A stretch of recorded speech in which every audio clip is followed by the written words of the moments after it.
I didn't understand it at the time. I thought it was just a small thing. A box, tucked away, out of sight.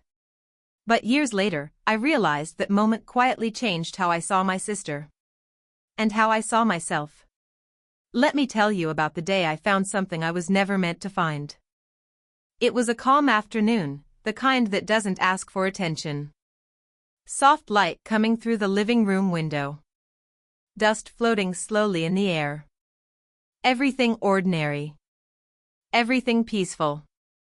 I had stopped by my sister's house without calling first. We were close, at least, that's what I believed then. Close enough that unannounced visits didn't feel intrusive.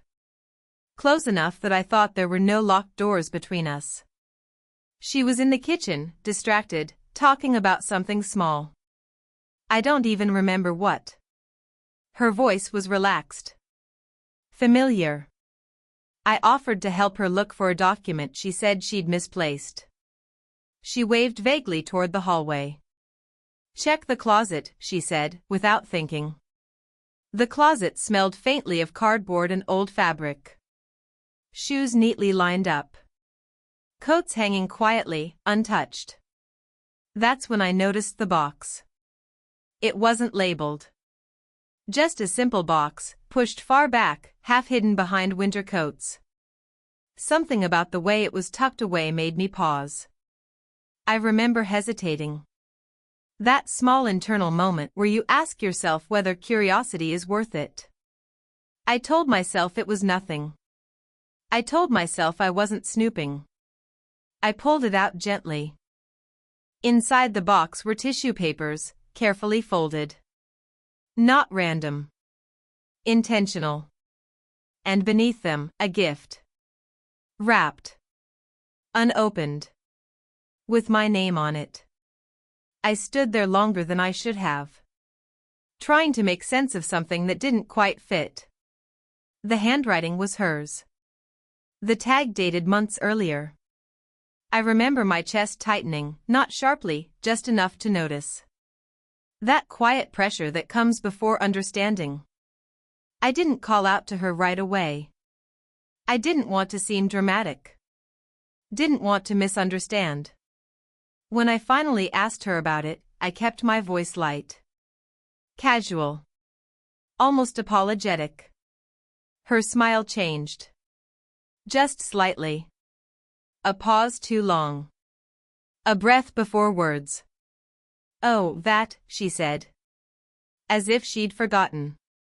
As if it hadn't been deliberately hidden. She took the box from my hands quickly. Too quickly.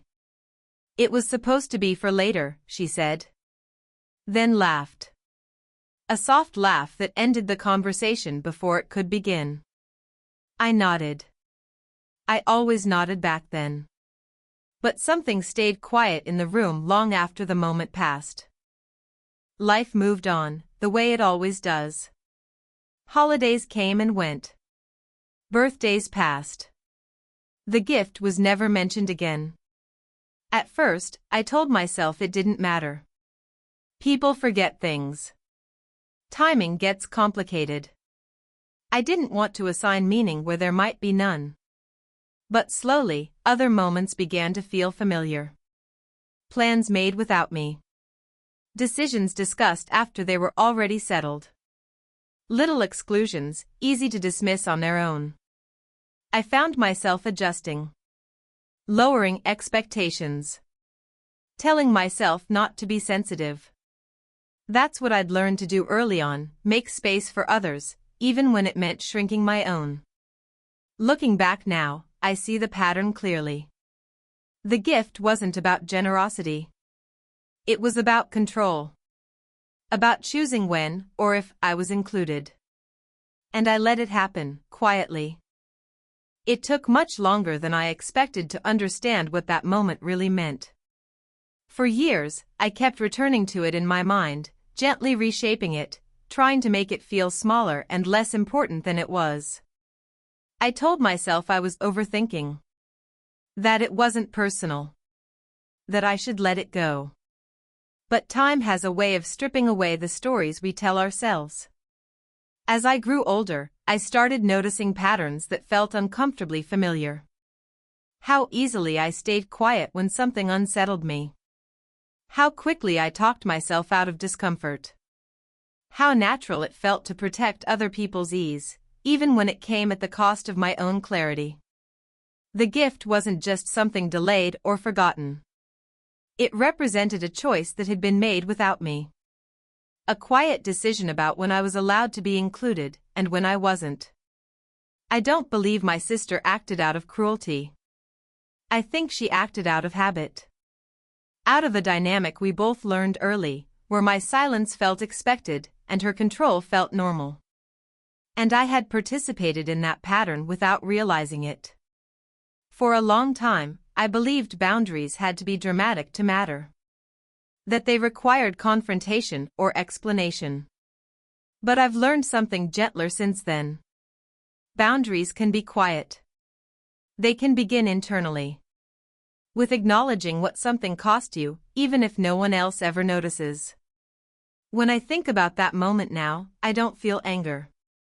Just a soft compassion for the version of me who didn't yet know she was allowed to feel disappointed and still be kind. I never asked about the gift again. And she never mentioned it.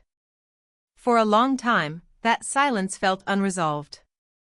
Like there was something unfinished between us. But eventually, I realized I wasn't waiting for an explanation anymore. Because what mattered wasn't what was inside the box.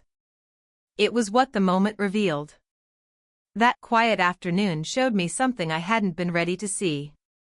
That inclusion shouldn't feel conditional. And love shouldn't depend on how quiet we're willing to remain. Since then, I've learned to listen more carefully to small moments. The pauses people leave in conversations. The details they skip over. The subtle ways they show us where we stand, without saying it out loud. Those moments rarely announce themselves. They don't demand attention. They whisper. And when we allow ourselves to listen, they can guide us toward better choices. Choices rooted in self-respect, not resentment. Awareness, not blame. If you've ever discovered something small that quietly changed how you saw a relationship, you're not alone. Growth often happens this way, privately, gently, without witnesses. Thank you for taking this time with me. If this story gave you something to reflect on, you're welcome to share your thoughts in the comments. And if you'd like to hear more calm, real-life stories like this, you're always welcome to stay.